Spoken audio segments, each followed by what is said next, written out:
Assalamualaikum warahmatullahi wabarakatuh. Halo semuanya, jumpa kembali dengan saya, Kang Restu. Apa kabar kalian semua? Semoga kalian selalu sehat, baik, dan tentunya dimudahkan segala urusannya oleh Tuhan Yang Maha Esa. Amin amin ya rabbal alamin. Oke, seperti biasa kali ini saya akan menceritakan sebuah kisah horor. Dan bagi kalian yang baru bergabung, jangan lupa klik tombol subscribe-nya, klik juga lonceng notifikasinya serta like video ini, agar kalian semua tidak ketinggalan cerita-cerita menarik dan terbaru, tentunya dari channel kami. Oke, terima kasih. Dan langsung saja tanpa berlama-lama lagi, bagaimana kisahnya? Ini dia ceritanya. Di sebuah sudut desa yang sepi, terletak rumah reot yang nyaris roboh. Berdinding anyaman bambu yang mulai lapuk dan juga berlubang di sana-sini. Atapnya bocor dan setiap kali hujan turun, air menetes dari berbagai sudut langit-langit, membasahi lantai tanah yang keras. Di dalam rumah itu tinggal dua orang. Anggi, seorang wanita tua yang tubuhnya kian lemah dimakan oleh usia, dan juga anak sematawayangnya yaitu Faruk, seorang pemuda berusia 22 tahun yang tubuhnya kurus karena kerja keras dan juga makan tak menentu.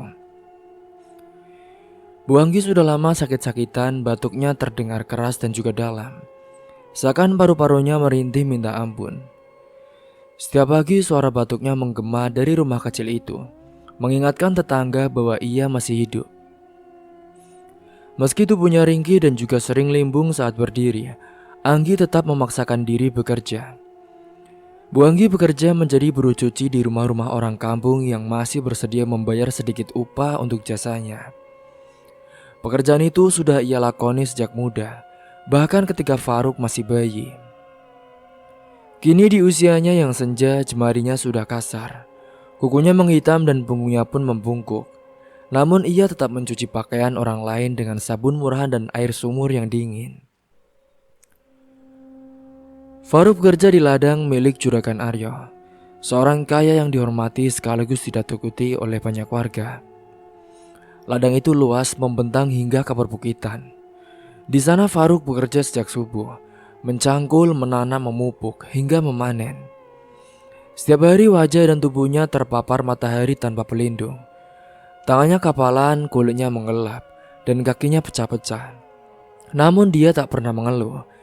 Ia tahu hanya itu yang bisa ia lakukan agar dapur mereka tetap mengepul, agar ibunya bisa membeli obat meski hanya dari warung kecil yang menjual pil batuk generik dan juga ramuan herbal yang murah.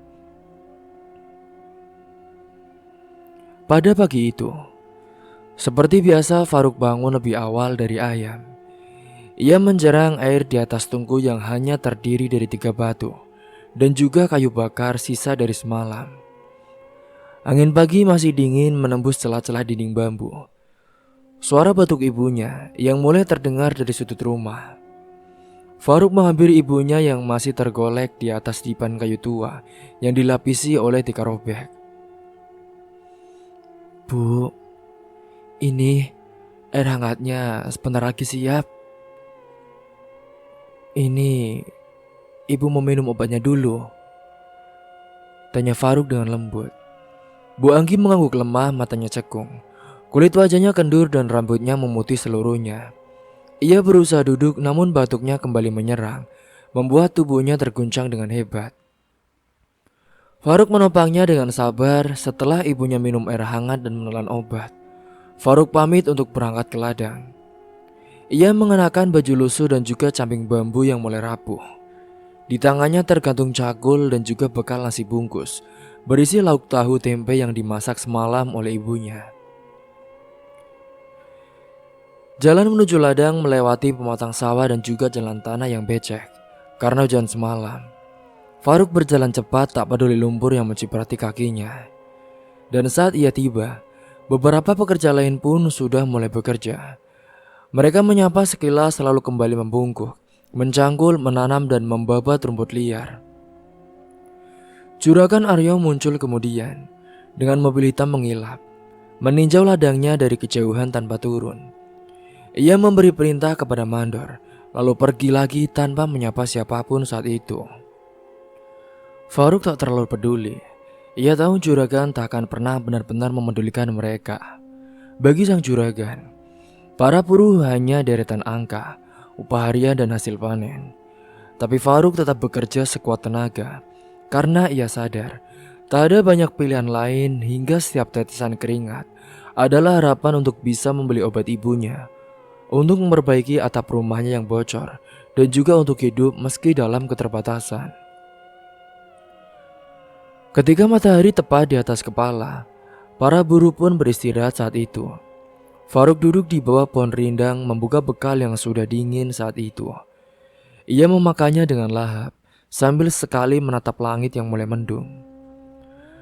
Dalam diam ia mengingat wajah ibunya yang pucat dan juga batuk yang semakin parah. Hatinya teriris. Ia tahu waktu ibunya mungkin tak lama lagi, tapi ia belum bisa berbuat banyak. Untuk mengobati ibunya ke rumah sakit terlalu mahal. Dokter pun tak pernah mau datang ke rumah. Dan apalagi obat yang dijual di warung hanya menahan gejala, bukan menyembuhkan. Singkatnya, pada sore hari setelah ladang ditinggalkan oleh para buruh lain, Faruk masih bertahan di sana. Ia mencangkul lebih banyak, menanam lebih banyak, agar besok tak tertinggal. Ia tahu ibunya pasti marah jika tahu ia bekerja terlalu keras, tapi juga tahu ibunya akan lebih sedih jika ia pulang tanpa membawa apapun.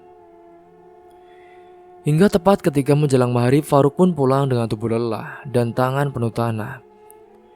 Ia berhenti sejenak di warung untuk membeli obat batuk dan juga sebungkus teh.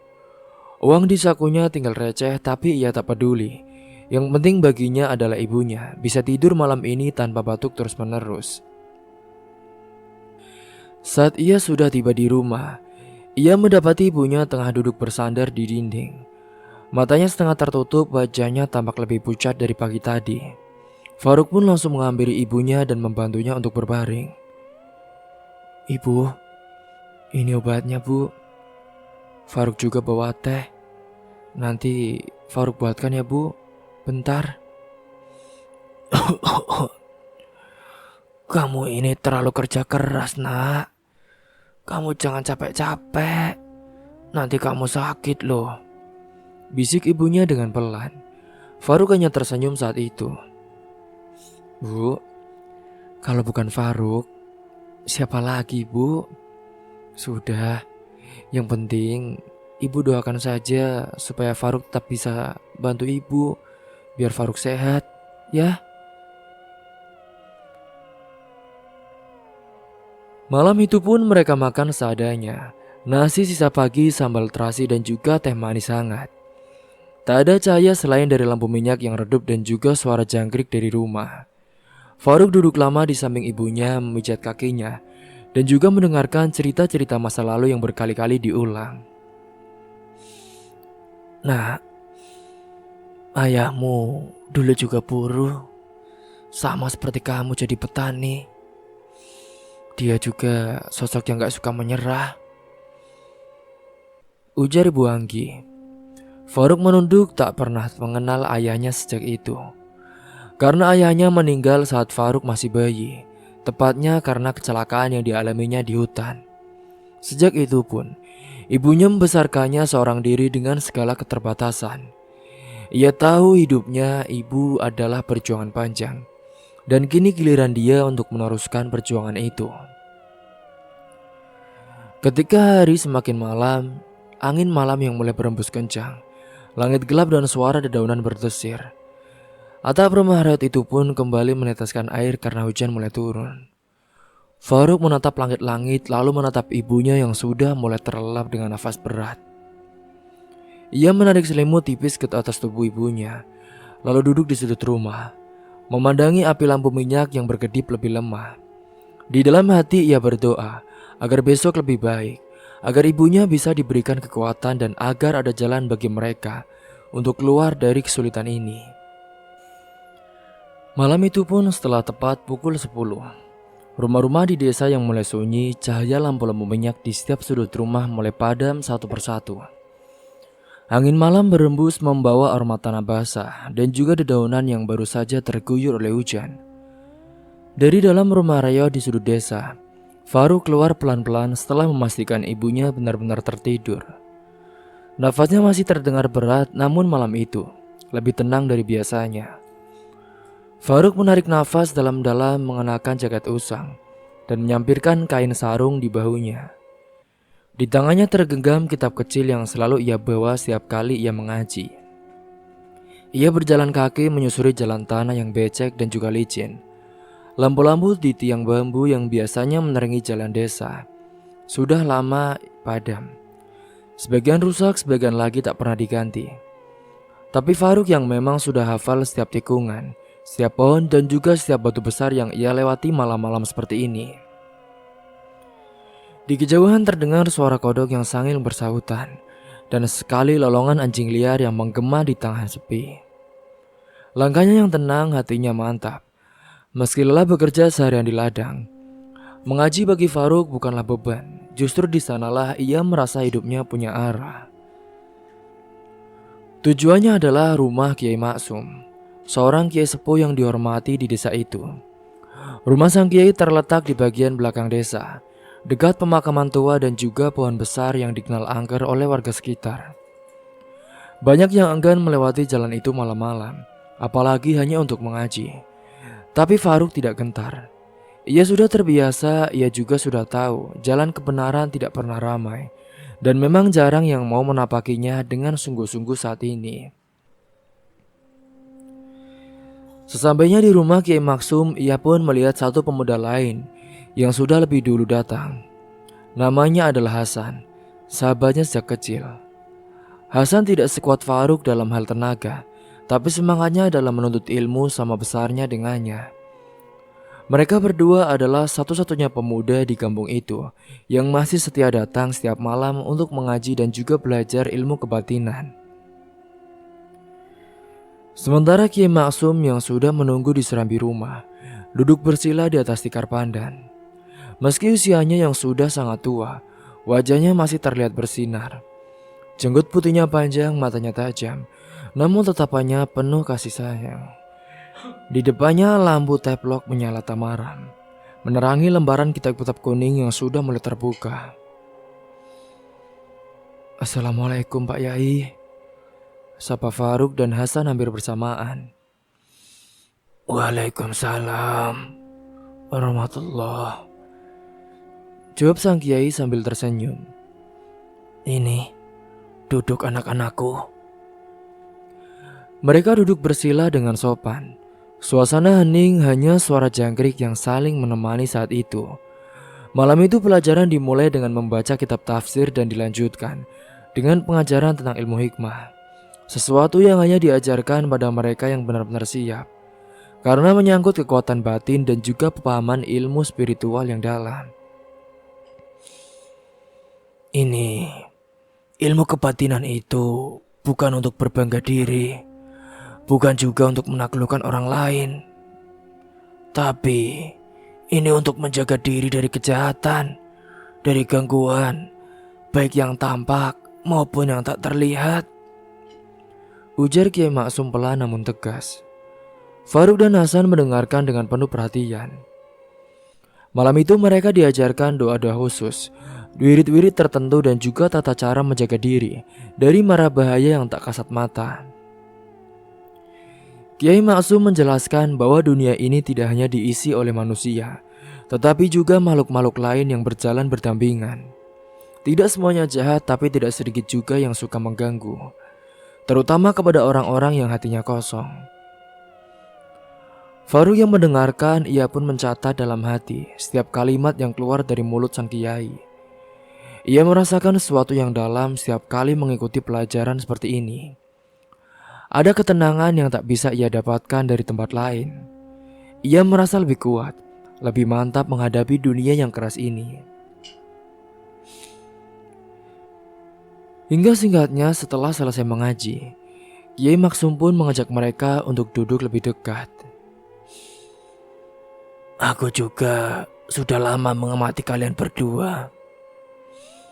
Kalian ini berbeda dari pemuda lain di kampung ini.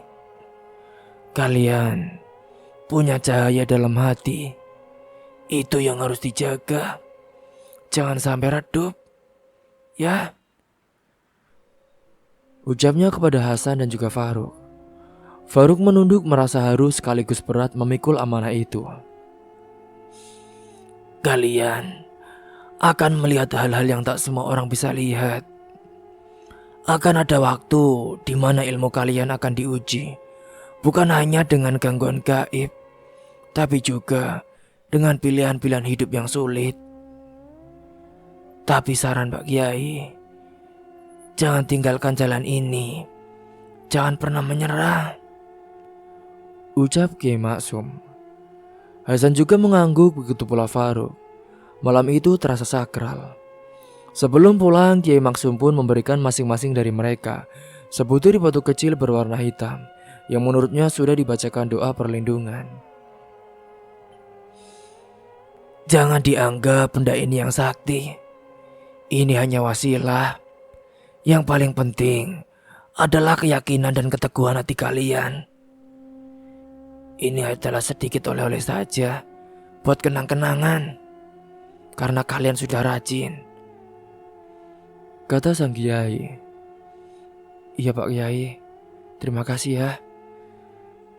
Kami pasti akan lebih giat dan insya Allah kami akan istiqomah untuk terus menuntut ilmu di sini. Mereka lalu mencium tangan Kiai Maksum sebelum berpamitan. Langit yang sudah sangat larut, udara yang dingin. Perjalanan pulang pun terasa lebih hening dari sebelumnya. Hasan dan Faruk berjalan berdampingan. Mereka tak banyak bicara, setiap dari mereka tenggelam dalam pikirannya masing-masing. Di tengah perjalanan mereka melewati pohon beringin besar yang berdiri menjulang di tepi jalan, tepat di dekat pemakaman desa. Pohon itu memang dikenal angker. Konon pun dihuni makhluk halus sejak zaman dahulu. Hasan pun langsung menoleh ke arah Faruk. Kau merasakan itu enggak? Faruk mengangguk perlahan. Udara di sekitar pohon itu pun terasa lebih dingin, seakan waktu berhenti. Tapi mereka terus berjalan tanpa bicara. Faruk menggenggam batu hitam di sakunya, membaca doa perlahan di dalam hati. Sudah San, kita kan memang hidup itu gak sendirian. Kita ini banyak juga loh teman-temannya dari makhluk-makhluk sana. Iya Far, benar kamu. Yaudah, yuk kita lanjut pulang. Singkat cerita, sampainya di rumah, Hasan pun langsung berpisah berjalan ke arah rumahnya yang tak jauh dari situ. Faruk yang lebih dahulu sampai di rumahnya. Ia membuka pintu rumahnya dengan pelan. Di dalam ibunya masih terlelap, batuknya pun tak lagi terdengar dengan keras. Faruk merasa sedikit lega. Ia pun meletakkan kitab dan batu kecil itu di sudut ruangan, lalu berbaring di samping ibunya. Dalam diam ia merasa dadanya lebih lapang. Meski tubuhnya letih, hatinya tetap tenang. Ia tahu hidupnya belum akan mudah, namun ia juga yakin setiap ilmu yang ia pelajari akan menjadi bekalnya suatu saat nanti. Ia ingin menjadi pelindung bagi ibunya, bagi orang-orang di desanya yang tersesat dalam kegelapan. Malam itu pun Faruk tertidur dengan tenang untuk pertama kalinya setelah sekian lama. Tapi di luar sana, angin berembus membawa bisikan lain. Seolah ada sesuatu yang sedang bergerak, menunggu waktu untuk menunjukkan dirinya. Dunia di sekeliling Faruk sedang berubah pelan tapi pasti. Namun ia juga belum tahu. Dan malam itu hanyalah permulaan dari perjalanan panjang yang akan membawanya ke arah yang tak pernah ia bayangkan. Pada hari itu, matahari menyengat luar biasa, seolah langit terbakar dan membiarkan panasnya menimpa ladang tanpa ampun. Tanah retak, daun-daun pun menunduk lemas, dan keringat para buruh menetes deras membasahi baju mereka yang sudah lusuh. Para petani bekerja tanpa banyak bicara, terlalu lelah untuk mengeluh. Faruk termasuk di antara mereka, mencangkul di ujung ladang. Bajunya basah kuyup oleh keringat dan wajahnya merah terbakar oleh matahari yang panas sekali itu. Langkah cangkulnya mulai berat, ia pun berhenti sejenak, menyeka keringat dari dahinya dengan ujung lengan bajunya. Pandangannya menatap ke langit, matahari pun masih tinggi.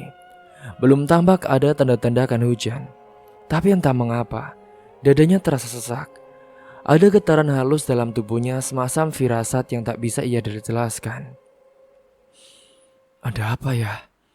Kok perasaanku gak enak gini sih? Gumam Faruk saat itu. 1 jam berlalu dan tiba-tiba saat itu, langit berubah drastis. Awan hitam menggulung dari arah utara, angin kencang bertiup menebarkan debu dan juga dedaunan. Petani-petani mulai saling pandang. Langkah mereka terhenti dalam sekejap. Hujan turun deras disertai petir menggelegar. Guntur pun menghantam langit seperti dentuman derum raksasa. Beberapa pekerja berteriak kecil karena terkejut.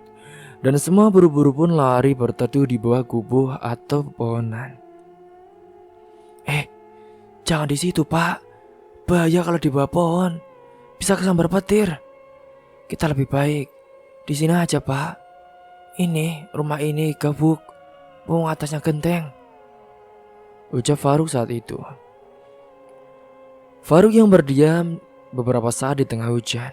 Ia berpikir, bagaimana bisa 1 jam sebelumnya adalah panas yang begitu terik, namun kali ini benar-benar hujan dahsyat. Di tengah tubuhnya yang sudah basah kuyup, tapi hatinya justru terasa hangat. Bukan karena nyaman, melainkan karena ada sesuatu yang sangat aneh itu. Perubahan yang terjadi di siang bolong ini, semua ini terasa tak wajar. Ia pun menjamkan mata sejenak, menarik nafas dalam, dan membisikkan doa perlindungan yang diajarkan oleh Kiai Maksum. Tak lama setelah itu, sebuah mobil hitam pun melaju cepat dari arah desa, berhenti mendadak di pinggir ladang. Dari dalam mobil keluar seorang pria. Itu adalah Juragan Aryo. Wajahnya panik, matanya liar seperti baru melihat hantu. Ia langsung berlari ke arah gubuk tempat para pekerja berteduh. Dia pun langsung memanggil nama Faruk. Faruk, cepat ikut aku, Faruk. Sekarang juga, cepat. Suaranya keras penuh desakan. Faruk yang masih basah kuyup pun segera mendekat saat itu. Iya Juragan, ada apa ya? Istriku, dia kesurupan. Aku gak ngerti, dia meronta-ronta terus. Dia juga mencakar-cakar wajahnya sendiri. Teriak-teriak, katanya perutnya panas seperti terbakar. Tolong Faruk, aku gak tahu harus bagaimana. Faruk berdiam saat-saat. Dadanya berdetak lebih cepat, ia bisa merasakan hawa aneh dari ucapan Juragan Aryo. Bukan hanya kepanikan, tapi juga ada getaran halus, tanda dari ilmu yang dia pelajari bahwa ini bukanlah gangguan biasa. Ia pun mengangguk pelan tanpa banyak tanya, langsung masuk ke dalam mobil bersama Juragan Aryo. Mobil itu melaju kencang di bawah hujan yang terus mengguyur bumi. Rumah Juragan Aryo yang besar berdinding bata merah yang kokoh, berbeda jauh dengan rumah-rumah lain yang ada di desa itu. Ketika mereka tiba di sana, suara jeritan pun sudah terdengar dari dalam. Beberapa pembantu tanpa kebingungan berdiri kaku di depan pintu kamar utama. Dari balik pintu terdengar suara wanita menjerit dan mengerang dengan keras, diiringi suara benda pecah dan juga dentuman tubuh yang menghantam ke dinding. Faruk yang sudah penasaran, ia pun melangkah masuk dengan tenang. Juragan Aryo mengikuti dari belakang. Wajahnya pucat di dalam kamar itu. Seorang wanita, istri sang juragan, terbaring di lantai dengan tubuh terguling-guling tak terkendali. Bajunya kusut, rambutnya acak-acakan. Wajahnya penuh cakaran dan juga sebagian berdarah. Tangannya mencakar rambut sendiri sambil menjerit-jerit dengan keras. Panas. Cabut semuanya. Cabut HP ini. Panas. Teriaknya saat itu dengan mengerikan. Di pojok ruangan, seorang gadis muda duduk meringkuk, menangis terisak. Faruk mengenalnya. Itu adalah anak sematawayang Juragan Aryo. Namanya Sekar. Usianya sekitar 20 tahun. Mata gadis itu membengkak, wajahnya ketakutan ketika melihat ibunya yang seperti bukan manusia. Faruk maju perlahan meletakkan tas kecilnya di dekat ranjang. Ia mengeluarkan sebotol air yang telah ia doakan sebelumnya dan juga selembar kertas berisi ayat-ayat perlindungan. Ia duduk bersila menarik nafas dalam dan mulai membaca ayat-ayat suci dengan suara tenang namun tegas. Udara di ruangan terasa berubah, suhu yang tadi panas kini mendadak menjadi dingin. Dan tubuh sang istri juragan pun mendadak membeku. Ia berhenti menggeliat, tapi matanya membelalak seperti marah. Kau bukan orang biasa.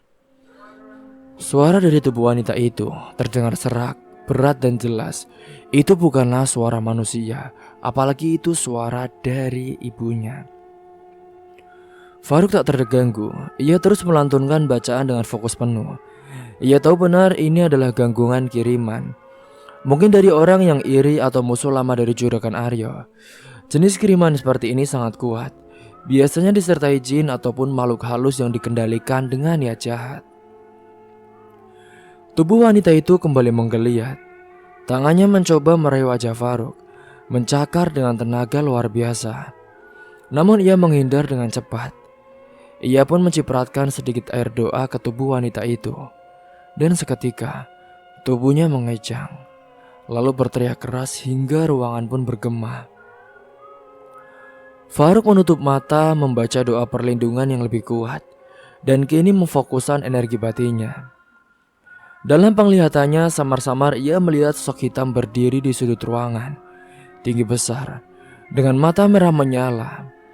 Makhluk itu memandangnya dengan benci, namun tak bisa mendekat. Faruk saat itu memejamkan mata lebih dalam, membaca dalam hati ayat-ayat pamungkas yang diajarkan oleh Kiai Maksum, dengan menyusun kekuatan di dalam pikirannya. Dan tepat beberapa menit berlalu, dan jeritan wanita itu pun perlahan mereda. Nafasnya masih berat, tapi tubuhnya mulai tenang. Matanya terpejam dan dari mulutnya keluar satu hembusan nafas panjang, seperti sisa tenaga air. Faruk yang mengusap kening wanita itu pun dengan air doa, lalu berbalik ke arah Juragan Arya. Juragan, ini kiriman. Sepertinya seorang mengirim sesuatu ke rumah ini. Bisa karena dendam, bisa juga karena iri Juragan. Saya bisa bantu bersihkan, tapi tidak cukup sekali. Juragan Arya mengangguk dengan cepat. Wajahnya masih tegang saat itu, tapi ia mulai bisa bernafas dengan lega. Apapun yang kau butuhkan, lakukan saja. Aku tak peduli soal biaya apapun. Faruk tak menjawab. Ia hanya menatap Sekar yang masih menangis di pojok ruangan. Tatapan mata mereka bertemu sesaat. Mata Sekar basah tapi di dalamnya seperti menyimpan rasa ingin tahu. Faruk pun mengalihkan pandangannya dan mulai merapikan barang-barangnya. Hingga setelah semuanya agak tenang, Faruk pun pamit. Juragan Arya mencoba menahannya, tapi Faruk berkata, ia harus kembali karena ibunya sendiri juga sedang sakit. Ia berjanji akan kembali besok untuk membersihkan rumah secara menyeluruh. Hingga sebelum ia pergi pun, Sekar menghampirinya dengan suara pelan. Mas, terima kasih ya. Aku takut sekali, Mas. Faruk hanya tersenyum kecil. Sekar, udah, gak perlu takut. Yang jahat hanya bisa menang kalau kita lemah dan lupa pada yang kuasa. Yang penting kita terus berdoa ya, agar kita diberikan keselamatan. Ia melangkah keluar rumah, kembali menyusuri jalan desa yang kini sudah basah oleh hujan yang baru reda. Langit pun mulai cerah, namun suasana hatinya masih berat. Gangguan seperti ini bukanlah akhir, melainkan permulaan. Ia tahu setelah ini akan ada lebih banyak kejadian yang tak biasa, lebih banyak ujian, dan mungkin lebih banyak orang yang akan datang kepadanya.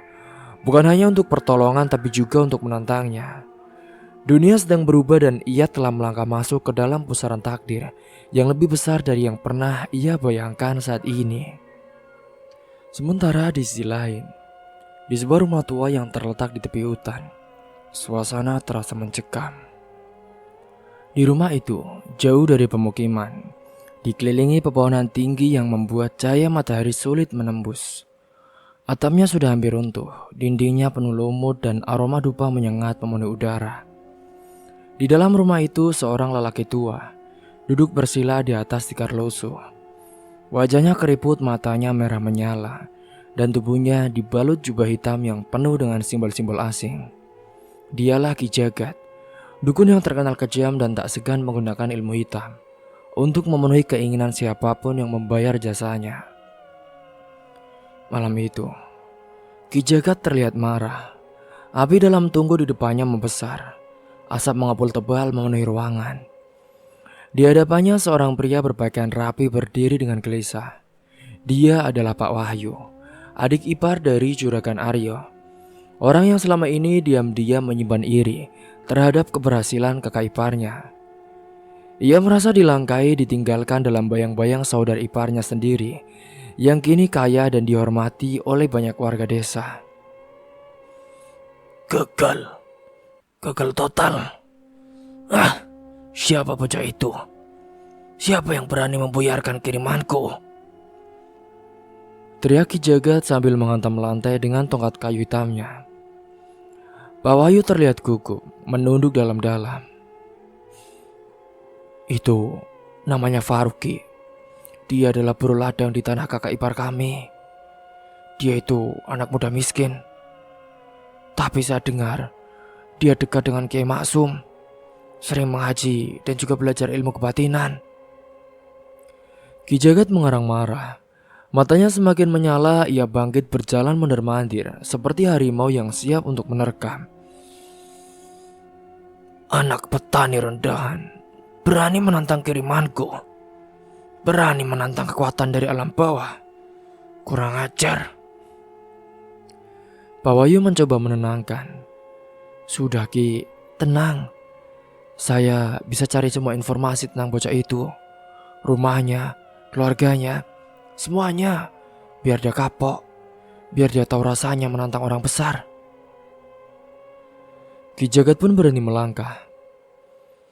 Kau tahu kan apa yang akan aku lakukan? Apa Ki? Tanya Pak Wahyu dengan suaranya agak bergetar. Aku akan kirim sesuatu yang lebih kuat. Tapi tidak ke dia, ke ibunya. Biar bocah itu tahu, kalau berani ikut campur itu urusan orang besar, maka keluarganya akan hancur. Biar sekalian mati perempuan tua itu. Pak Wahyu sempat terdiam, bahkan ia pun sedikit bergidik mendengar rencana itu. Ia memang benci kakak iparnya dan ingin menjatuhkannya. Tapi ia tak menyangka bahwa Faruk akan menjadi penghalang. Dan kini rencana Ki Jagat pun semakin gelap. Namun demi ambisi dan juga kedengkian yang sudah lama tertanam, ia hanya mengangguk dengan pelan. Ambilkan aku potongan pakaian anak itu, atau rambut ibunya. Apapun yang bisa jadi media. Cepat. Aku akan mulai malam ini. Perintah Ki Jagat. Saat itu Pak Wahyu pun segera meninggalkan rumah itu. Ia masuk ke dalam gelapnya hutan untuk pulang. Sementara Ki Jagat, ia mulai bersiap. Ia mengambil sesajen patung-patung kecil berbentuk manusia dan juga semangkuk darah ayam hitam yang baru saja ia sembelih. Ia duduk di depan api membaca mantra dalam bahasa kuno. Matanya melotot dan tubuhnya bergetar dengan hebat. Ia memanggil sesuatu dari alam yang tak kasat mata. Suara aneh yang mulai terdengar seperti bisikan dari dalam dinding. Angin berembus dari segala arah, dan lilin-lilin yang menyala tiba-tiba padam satu persatu. Ki Jagat tertawa keras saat itu. Datanglah, datanglah. Ini perintahmu. Turunlah. Aku akan beri makanmu jiwa orang tua lemah yang sudah sekarat. Sementara itu di rumah Reo di ujung desa, Faruk tengah menjaga ibunya yang terbaring lemah. Batuk sang ibu sudah semakin jarang tapi tubuhnya tetap kurus dan wajahnya pucat. Faruk duduk di samping tempat tidur memijat kaki ibunya pelan-pelan. Di atas meja kecil, lampu minyak menyala temaram dan kitab doa pun tergeletak di sampingnya. Ibu harus kuat ya. Aku akan cari obat lagi besok, Bu. Sang ibu hanya mengangguk lemah. Senyum tipis menghiasi wajah tuanya saat itu. Ibu tidak apa-apa, nak. Yang penting kamu sehat. Malam semakin larut. Faruk pun sempat tertidur di lantai bersandar di dinding. Tapi ia terbangun karena suara aneh seperti orang menangis di kejauhan, disusul oleh aroma busuk yang perlahan memenuhi ruangan. Ia membuka mata dan mendapati ibunya mengerang pelan dalam tidur. Tubuhnya berkeringat deras dan nafasnya tersenggal. Faruk pun langsung bangkit saat itu. Ia tahu ini bukan sakit biasa. Ia merasakan hawa gelap mengalir di sekitar rumah. Angin dingin pun berembus meski semua jendela sudah tertutup. Bayangan hitam samar terlihat di sudut ruangan. Faruk yang menggenggam tas kecilnya mengambil batu hitam pemberian dari Kiai Maksum, lalu membaca doa perlindung dengan cepat namun dengan khusyuk. Tiba-tiba saat itu ibunya menjerit. Tubuhnya kejang, tangan dan kakinya bergerak dengan liar. Faruk hampir panik, tapi ia mencoba tetap tenang. Ia pun mengguyur tubuh ibunya dengan air doa, sambil membaca ayat demi ayat yang ia pelajari. Namun malam itu jauh lebih berat. Energi gelap yang menyerang sangat kuat, seperti ada sesuatu yang benar-benar ingin mengambil nyawa dari ibunya. Bayangan hitam di pojok ruangan perlahan membentuk wujud. Sesosok makhluk tinggi besar, berkulit kelam dengan mata merah menyala, muncul perlahan. Nafasnya kasar dan setiap langkahnya membuat udara semakin dingin. Faruk pun menatapnya dengan penuh keberanian. Pergi. Bismillahirrahmanirrahim. Aku perintahkan kau kembali ke tempatmu. Pergi, teriak Faruk. Makhluk itu pun meraung keras. Ceritanya mengguncang rumah kecil itu. Ibunya menjerit lebih keras dan tubuhnya mulai membiru. Faruk terus membaca, suaranya pun semakin kencang makin mantap. Batu hitam di tangannya mulai menghangat, bergetar dengan pelan. Cahaya dari dalam batu itu pun menyala dengan redup, dan makhluk itu pun mulai mundur. Matanya menyipit marah. Pertarungan malam itu pun sengit tapi Faruk bertahan. Ia berdiri seperti perisai di hadapan ibunya, tak membiarkan satu jari pun menyentuh wanita yang telah membesarkannya. Dengan cucuran darah dan juga air mata. Ia tahu jika ia lengah sedikit saja, maka nyawa ibunya bisa direnggut dalam sekejap. Akhirnya dengan teriakan terakhir, makhluk itu pun lenyap dalam kabut hitam yang menyatu dengan langit malam. Rumah itu kembali tenang meski udara masih dingin. Faruk terduduk lemas. Tubuhnya gemetar tak ibunya kembali tertidur dengan tenang, seakan tak terjadi apa-apa. Faruk yang memejamkan mata, ia tahu ini belum selesai. Serangan ini bukanlah yang terakhir. Orang yang mengirim ini pasti tak akan berhenti. Tapi malam itu, ia merasa lebih kuat. Ia tahu dirinya sedang berada di tengah badai besar. Dan dalam waktu dekat ini, ia harus memilih. Melawan habis-habisan atau menyerah dan juga kehilangan segalanya. Namun satu hal yang pasti, ia tidak akan pernah tinggal diam. Ia tidak pernah akan membiarkan ibunya disakiti oleh siapapun. Pada keesokan malam selanjutnya, malam yang merayap perlahan di desa kecil itu, membawa serta kesunyian yang dalam. Langit tampak cerah, bintang bertaburan menghiasi gelapnya malam. Di sudut desa, di sebuah rumah sederhana namun kokoh, lampu minyak menyala hangat. Rumah itu adalah rumah milik Kiai Maksum, tokoh yang sangat disegani. Faruk datang malam itu seperti biasa. Ia pun membawa kitab kecil dan juga sebotol air yang sudah diberi doa. Tapi malam itu bukan hanya sekedar malam untuk mengaji. Dalam hatinya, ia membawa beban besar yang tak bisa lagi ia pendam sendiri. Setelah salam dan mencium tangan sang kiai, Faruk duduk di hadapan beliau. Kiai Maksum memandangnya sejenak seolah sudah tahu bahwa pemuda ini datang bukan hanya untuk mengaji saja. Pak Yai, malam tadi rumah saya diserang Kiai. Ibu hampir nyawanya direnggut Kiai. Saya tak tahu pasti wujudnya, tapi saya yakin ini kiriman Kiai. Saya juga yakin ini datang dari musuh yang sama, yang kemarin menyerang istri Juragan Aryo. Kiai Maksum pun menunduk, Tangannya meraba jenggot putihnya. Udara malam terasa berat sejenak, ia tak bisa segera menjawab. Tetapi kemudian ia menatap Faruk dalam-dalam dengan sorot yang bijak. Kamu sudah masuki jalan ini, Faruk. Jalan gak bisa dilalui separuh hati. Aku tahu semuanya.